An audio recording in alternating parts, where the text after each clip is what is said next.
Sul, hello, and Lapis! Welcome to another episode of the Payne Family Ultimate Decades Challenge. Today we're starting with the main Payne family, just to begin with, because we haven't been here that much. So the nectar probably hasn't been aging, and the plants might need tending. I'm going to go ahead and do Harvest Day today. I know that I talked about doing 2 harvests this season because of the kingly visit. But I can't remember if we've already done the second harvest or not. So if I have, then I apologize, but it's been kind of a weird couple of weeks.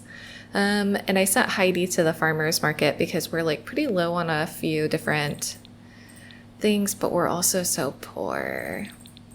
So I'm just going to get a few items. Ah, what a beautiful day. But yeah, we're just going to start here, and then we're going to spend most of today at other people's homes. Esmond's out here crafting some nectar like he does. What a dude, you know what I mean? Oh, he's thinking about children. Alice is, taking a shower, and Harper is working. Oh, he finished his cross-stitching. So I guess he can go gather some water. And at some point we'll have to get the fish pond stocking thing and get them out there. But for now he can just go down here and go fishing. And old Noxie is, of course, just having a bit of a nap. He got back really late yesterday, so, you know, he's a little bit tired. But he's going to go ahead and get going on the chores. And then once again, we're going to do that harvesting and see what our taxes are like. I'm a little bit nervous. Ooh, I'm quite nervous, in fact. Okay, can you go ahead and do the spraying for us, Esmond? It's very much appreciated. Thank you so much. Everyone's a little bit on the hungry side, and today is, in fact, the lottery, and everyone who is old enough to be able to is, in fact, going to go ahead and enter the lottery, because there was a lottery that existed back in the day, and so we're kind of going with that concept. If we win, which it's very unlikely that we will, but if we win, then we'll, you know, look at what that would look like more. Alice is so cute. I wonder what her future is going to be like, you know? Oh, sorry, Esmond. I wonder who she's going to be as she gets older. What kind of a life is she going to have, you know? Everyone's coming to eat except for poor Knox, who's got a lot of chores to do before he has that opportunity. And we might call Luella and Evelyn over just to like kind of take a look at them, take a peek and see what's up. But maybe not just yet. Oh, and our chicken's aged up. Oh, and also our goat. It said that it was in our inventory, which I don't know why, but our goat finally passed on from this world. So, yep, brown mini goat reached the end of its life. Sad times. Buddy, can you stop bothering your brother? And then you can harvest everything once you've eaten, because I really need you to do that for tax purposes, please. Go ahead and make a purchase of a lottery ticket. Oh, dang, we're so low on money. Well, we'll do it anyways. Aw, it looks like Harper's trying to make a friend. Aw, they're just gonna chat for a little bit while everyone else is doing their chores. Oh my gosh, Kieran. Kieran's here. Can you go say hi to him? Can you also go say hi to him? He's just passing through. He's passing through the area. Wow, that's exciting. Oh, and Harper and Alice are going to be out here talking to their cousin? Yeah, cousin. Big cousin Kieran.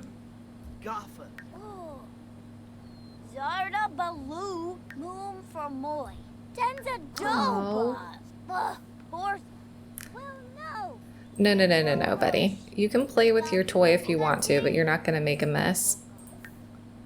Well, bye, Kieran. Okay. Yes, finally. He likes nectar making. It has been such a long time coming. Now, really quickly, okay, buddy, you can go to the bathroom. We've only got 154 simoleons. Dang. Okay.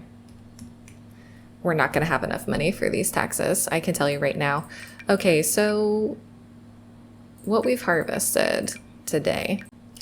Okay, so we're in a bit of trouble because we currently have got 154 simoleons, but we owe 1,500 simoleons because we pay 30% tax, and we have essentially 5,000 simoleons of harvestables. So I didn't really want to have to do this until they were finished aging, but I think we're going to have to get rid of some of these moderately aged ones.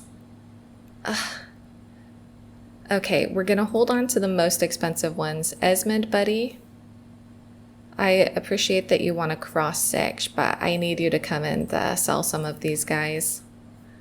Because if not, we're not going to be able to pay our taxes, and debt is completely a serious issue at this point in time.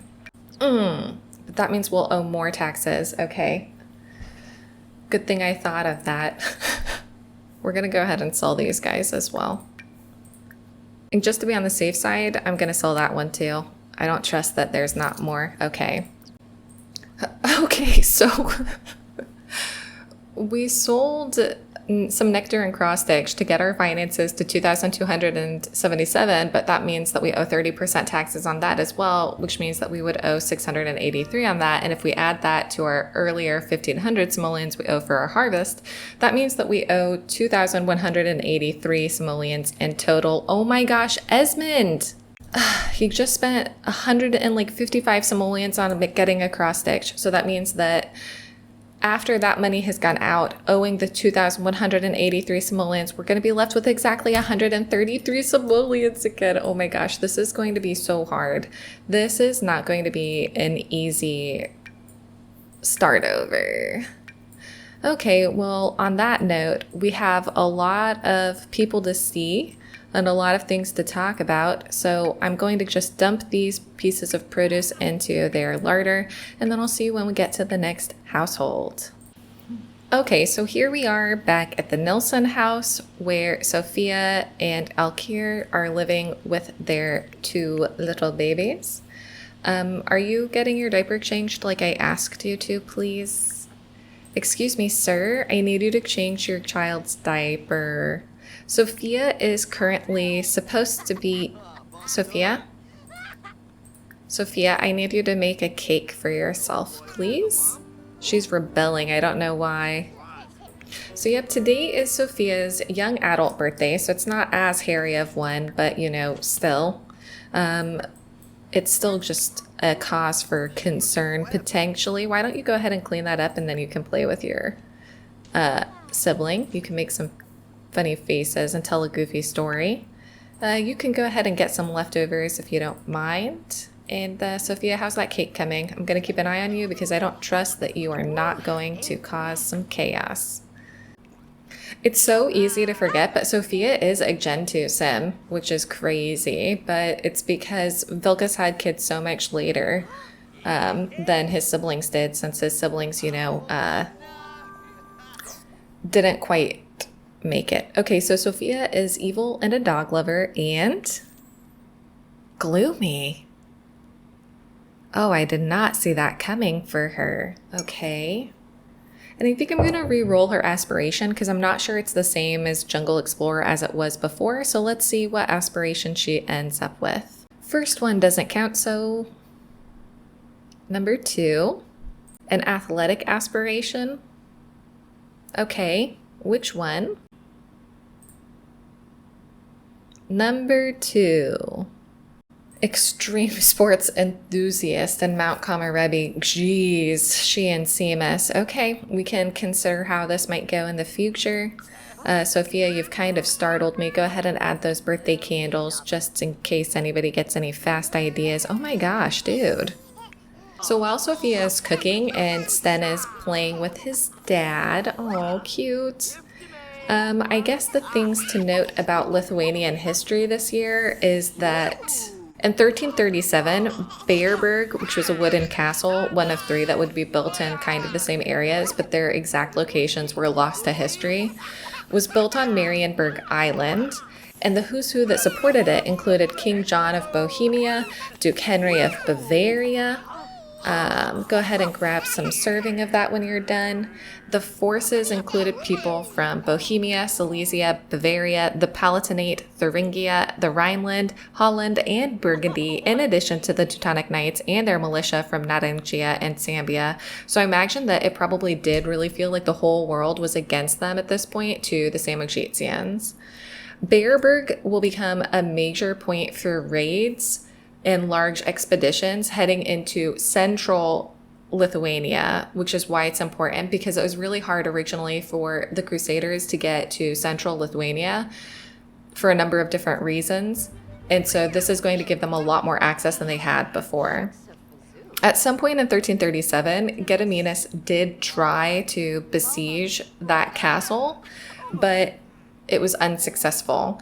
He besieged it for 22 days and ended up leaving his siege weapons behind after the failed attempt, at which point the garrison from the fort came out and used his siege weapons for themselves once he and his forces had left. So it kind of backfired, because not only was it not a success, but then they had access to the siege weapons that had been left behind. A fun fact is that at some point in 1337, King John got an infected eye and he let a French doctor treat him, but the doctor essentially messed up the fix, resulting in King John deciding to have the doctor drowned in the river. So I guess he didn't like to be disappointed.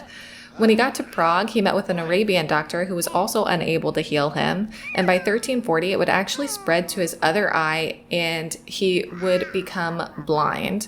But he wouldn't abandon his great plans, and everyone basically thought he was cooler because of this. They were like, wow, the blind warrior king, such a cool guy. The fact that he asked an Arabian doctor for help leads into some other interesting facts, which is that the Islamic world developed the Bimaristan, which was a forerunner to the modern hospital, including having multiple departments for different diseases, for surgery, for ophthalmology, aka eye stuff, for orthopedics, and for mental diseases that were free to everyone. And what was interesting is not only was it free for everyone, they would also give new clothes and money to the poor who came to them after they had healed them from their sicknesses. The policy statement for a major hospital in Cairo in 1284 states, quote, "The hospital shall keep all patients, men and women, until they are completely recovered. All costs are to be borne by the hospital, whether the people come from afar or near, whether they are residents or foreigners, strong or weak, low or high, rich or poor, employed or unemployed, blind or signed, physically or mentally ill, learned or illiterate. There are no conditions of consideration and payment. None is objected to or even indirectly hinted at for non-payment. The entire service is through the magnificence of God, the generous one." Sophia, oh, it was just a deep thought. Okay, I thought she was being mean. They seem to be getting along pretty well right now, huh? He's feeling flirty. How about you two? Oh my goodness. The first documented hospital that we might somewhat recognize today was built in Baghdad in 805, though, of course, understanding of health disorders at the time was based on humoral theory, which had been established by the Greeks long before. That's like another whole long story that we'll get to when the big one comes, the big one being the plague. And this became the basis for European health understanding after they reunited with the somewhat lost knowledge of the Greeks after crusading in the Middle East. It's kind of interesting, I think. But going back to the Lithuanians, what this means is that there are still raids going on. So let's go ahead and do that raid roll. We'll try and give Alkir and Sophia their privacy. Okay, so for a raid roll of a d10, a roll 4 means there is a consequence. So let's see what happens. For Sophia and Alkir Nilsen's home, a 2. They are okay. What about for the home that Lena, Irma, and the 2 young babies are living in?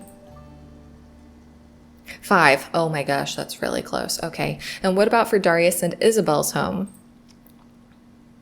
6. Okay. We got off scot-free. We're totally fine. We're totally in the clear. Excellent, excellent. And it is getting pretty late. Maybe somebody can put Sten to sleep. You know what I mean? Like, you know what I'm saying? Sten, buddy, can you stop doing that so that your dad can put you to sleep? What are you two doing? Celebrating? Listen. I'm gonna go ahead and just reset you because you seem a bit stuck. I'm gonna reset you just in case you are also stuck. And you know what, Sophia, you can go ahead and go to sleep. But on that note, I'm gonna leave these guys here, head to the next household, and I will see you when we get to the morning or when something happens. Okay, so here we are. It is very early in the morning, about 3 a.m. out at the Woodhamses because Eleanor, my friends, is about to go into labor. She's currently sitting here chatting with her husband, which is, you know, not what would happen at this point in time, but I thought, let's go ahead and get over here and just, you know, get this out of the way. Oh my gosh, I've just realized I forgot to do Sophia's rolls.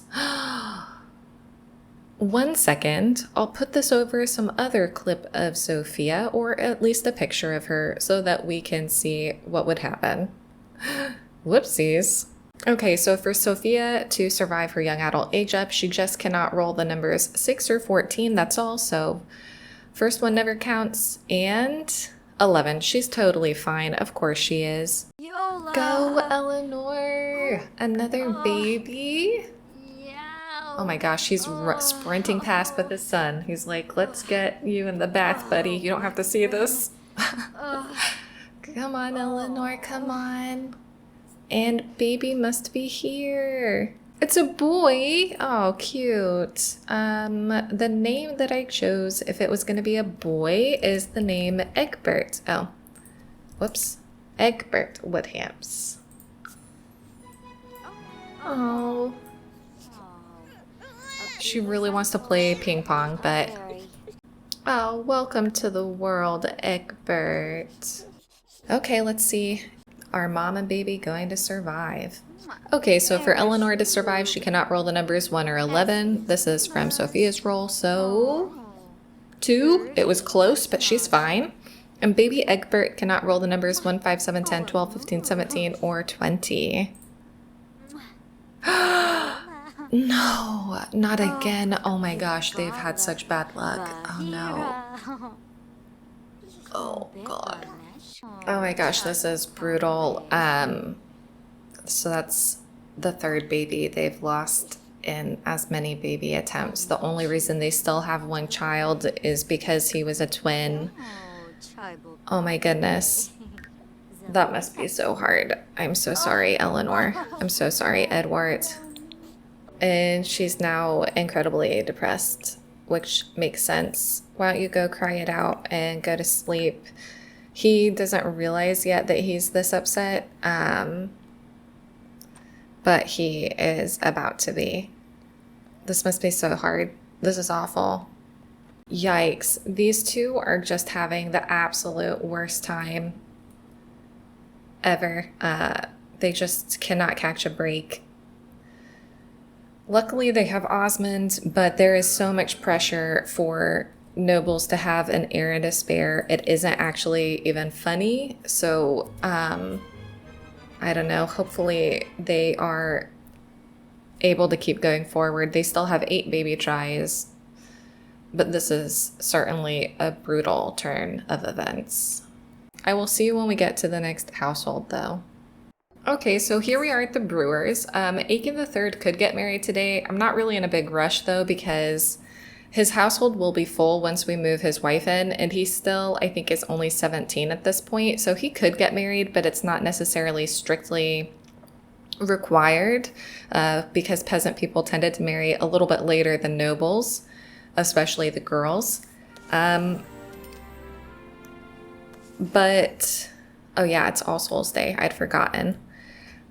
But it is today Arden's birthday. Finally, this kid has been a little baby for forever, it feels like, because that was really the last time we were here with this family. Can you go ahead and age her up? I bet she's going to be so cute. Aiken, you're cooking. Good for you. You need those skills. Yes, it's All Souls Day. Make a resolution. We can do that. Everyone can make resolutions. I thought we could at least. Oh, there it is. Get a significant other?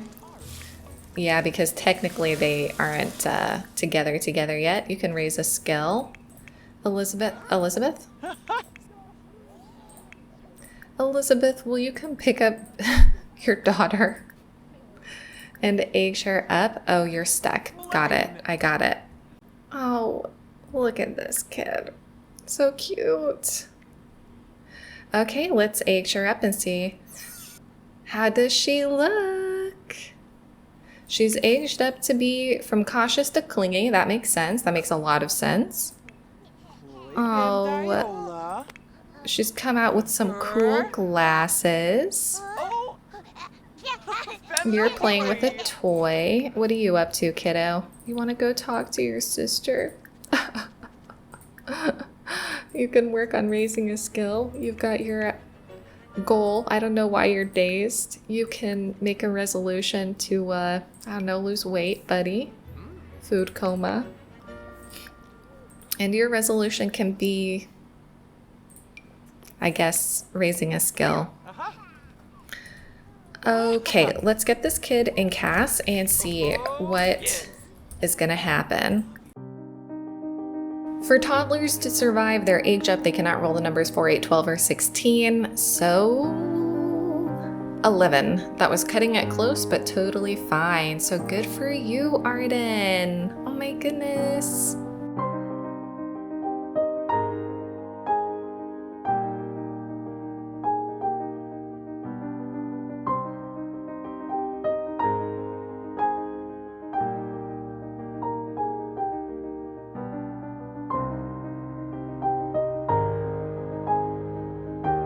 Elizabeth, will you please potty train your daughter? She really has to go. Okay. Aiken, will you please grab some food for your son? Okay, so while they're sorting out their whole bunch of children, something that I guess we could talk about is that in 1337, there was another sumptuary law that came in. Aiken! Ugh. You poor kid. You didn't deserve that. Aiken is mean. I always forget that. Can you go play with a toy maybe? That'll make you happy. But yeah, so in 1337, Edward III introduced some more sumptuary laws. One source says that he banned anyone in the land from wearing fur, while another says that it was not anyone. It was, in fact, anyone below the rank of knight. Oh dear. The same law also decreed that only English-made cloth could be worn in England, which served two purposes. One was to ensure class distinctions were clear and explicit, while the other served the purpose of increasing Edward's funds. Edward is going to have a ton of issues with money in his life, especially of the tensions and soon to be conflict with France, and wool actually plays a really important part of that. Another interesting fact is that in Rome, sumptuary laws applied equally to all men and women. It was only in Western Europe that laws were more discriminatory on the basis of class. Another thing that's adding to the conflicts and everything is that Scotland is somewhat insecure because of people's tensions with Balliol, who was placed on the throne after Edward forced the Bruce heir, David Bruce, out. And Henry of Grosmont has been helping with the Scottish campaigns and was made Lieutenant of Scotland in 1336. And then in March 1337, at about the age of 27, he was created the Earl of Derby, one of his father's lesser titles, and given an income of about 1,000 marks, which is roughly 666 pounds per year. So these are kind of some things going on in the background of the 100 Years' War. And when we get more towards the main conflict, we'll talk about that a little bit more, but not just yet.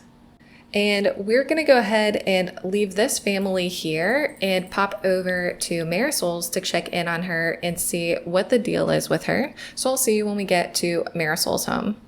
Okay, so here we are at the FitzRoy home, aka Marisol's home. Alexander, do you have to do any gardening stuff or interesting? And Marisol is in fact in labor. So You go up here, and her mom is here. Her mom is Marley of Lancaster. She was a townie who ended up marrying somebody else in the Lancaster house, but I can't remember who it was now. But she's here to support her daughter in, you know, of course, having this baby. Because poor Marisol has had a super tough time.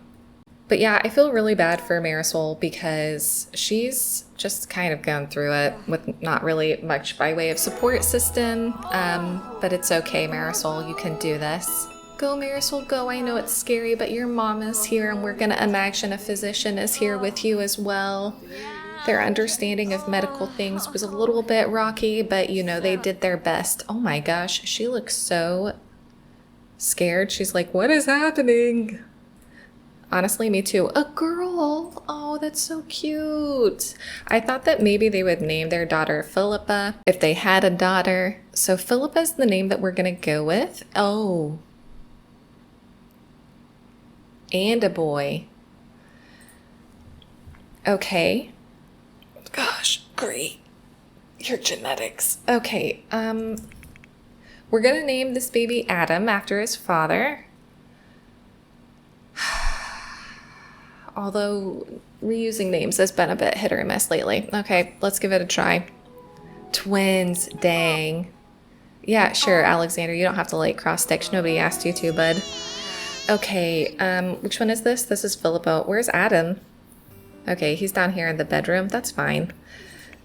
Okay, Marisol, we're just going to go ahead and see if she's going to make it or not in the babies straight away because I just have to know. How do we want to do this? What shot do we want? Maybe this one.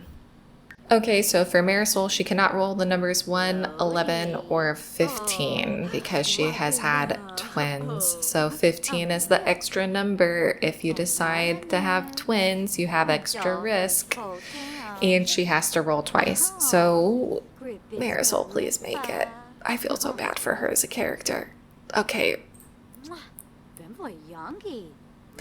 Okay, she's fine. She is fine for the first birth. And for the second one, for Adam... Okay, she's fine. She's fine. And what about the babies? Philippa and Adam both cannot roll the numbers 1, 5, 7, 10, 12, 15, 17, or 20. So for Philippa first, because she was born first... Oh. Oh, no. Ugh. What about for baby Adam? Okay, Adam is fine for now. Philippa, not so much. Oh my gosh, that means Adam and Eleanor both lost a baby on the same day. Oh. Oh, I think it's so sad. Poor Marisol. The other thing that's quite tough and quite upsetting is that, sadly for poor Marisol, if you were a noblewoman, you would be confined for 6 weeks to a month before giving birth, with no men allowed unless they were your physician, and all windows had to be kept closed, which would make the environment more unhygienic than it already would have been. And I think that this would have been especially tough for her because she'd just been moved out here. She doesn't have a community out here of other ladies around her. Her mother lives quite far away. The only member of her household right now is Alexander, so he wouldn't have been allowed in. And I imagine her mother only got here maybe 2 weeks ago. So that means that she would have spent 2 weeks to a month pregnant in a new home with a husband that doesn't appear to be that invested in her, and with nobody to talk to except for her doctor when he came through. I just can't imagine how tough that would be. And in addition, because the chimney hadn't been invented yet, you know, houses would have been really smoky, air quality would have been really poor, and so it probably would have just been very awful and uncomfortable to be here and to have to deal with everything. I feel really, really terrible for her. Poor Marisol. I'm gonna move Adam upstairs to her room because I think that she would want him close to her. I imagine that her husband, Adam, doesn't know what's happened. Obviously, he's in essentially London at night school or whatever with his night friends, and it's gonna take a while for him to get word that this has happened. And in the meantime, Marisol's just out here trying to hold herself together, even when she's all alone without a support system. Oh, I do feel really bad for her. It's a tough life. Okay, well, on that note, I think I'm gonna leave these guys here. Marisol, I don't think that you should do that. You can go and scatter some feed if you really want to, if you want to be helpful. But yeah, I think I'm going to leave these guys here and head on back to the main family because I wanted to check in on Knox, maybe get to call his 2 lady loves around and just see, what's going on, see if there are any consequences for our actions or not. So I'll see you when we get back to the main household. And Knox, I think a really good goal for you is going to be to make a resolution to get a significant other because we need to get you going with your whole deal. As for you, maybe you can raise a skill. Maybe you can raise a skill. And Esmond? Can't lose weight? Dang, I did not know that. Okay, maybe we can try and complete an aspiration milestone. And in fact, while we're talking about that, you're more than welcome to come over here and make more nectar, buddy, because we're poor. You know what I mean? Can these stack? Only if you do it before they start doing it. Okay. And Heidi, I can't help but notice that because you went to Glimmerbrook, you changed into some crazy clothes. Why don't you go for a jog again? Maybe? Yeah, go jogging. Oh, that's cute. Heidi has been such a great wife. I'm so appreciative to her. Her tummy doesn't look any bigger. We'll just keep an eye on her and see how she's acting to see if she's, thinking pukey thoughts or whatever.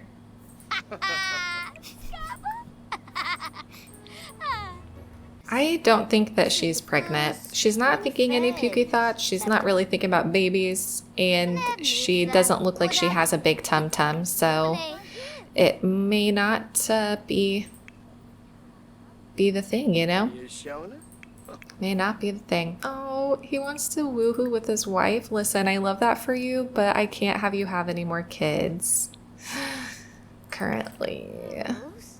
Okay, well, we'll go ahead and send her home because I do still want us to go to the cemetery, and we will ask Luella to come over and see how she behaves. Where are you going, bud? Oh, nice outfit. She must be jogging. Okay, they did a kiss hello. I mean, she doesn't look any bigger in her tummy either. Oh, dang, she really doesn't like jokes. Maybe she just doesn't like jokes. Maybe that's it. Okay. She took that apology. That's a good sign. And she used to be resentful, but she's not resentful towards him anymore. Why don't you offer her a rose? That's, polite. And then can we get to know her last trait, please? Oh, somebody just went blasting past. I mean, she's not really thinking any pukey thoughts, and her tummy doesn't look any bigger either. Why are you autonomously joking with her? Okay, she seems receptive to this one. And she is neat. I just kind of missed it.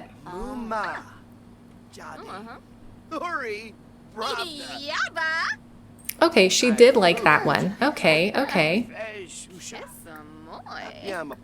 She's feeling flirty. They're getting along much better today. Maybe there was just, something strange going on the other day. Okay, why don't you propose a crazy scheme? And I don't know, blow a kiss? Ooh, don't do that. Avalon's right there. We don't want to be crazy in front of her because we don't know where we're going right now. Ooh, that didn't go well. Okay, awkward. Eee, why? What do you think she's yelling at him about? I didn't see the thought bubbles. Oh my gosh. Luella.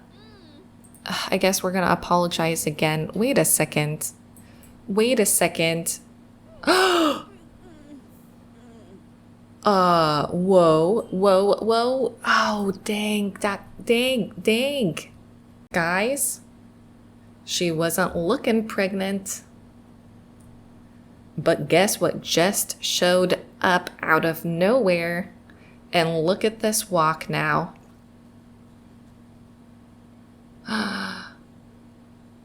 Oh, she's definitely pregnant. Okay, she's definitely pregnant, and I don't think Evelyn is. Oh my goodness. She's definitely pregnant. Okay, let's just go to the cemetery and we'll deal with that mess next year, you know? We'll just put it off till next year.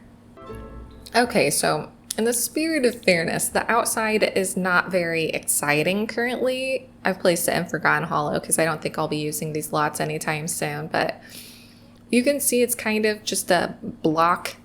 And even on the inside, I haven't done much with it yet, but I've started making like their rooms.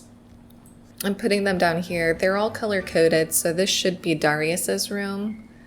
Yeah, and then here's Sif and Selby. Oh, I don't think...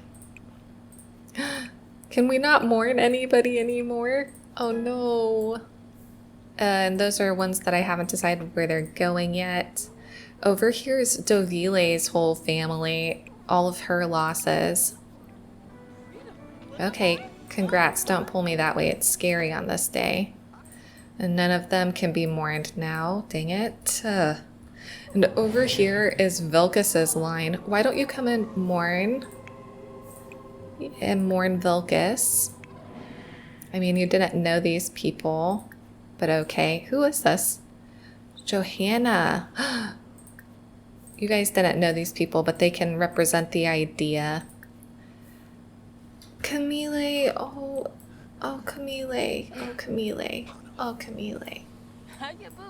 Oh, Huxley's come to mourn too.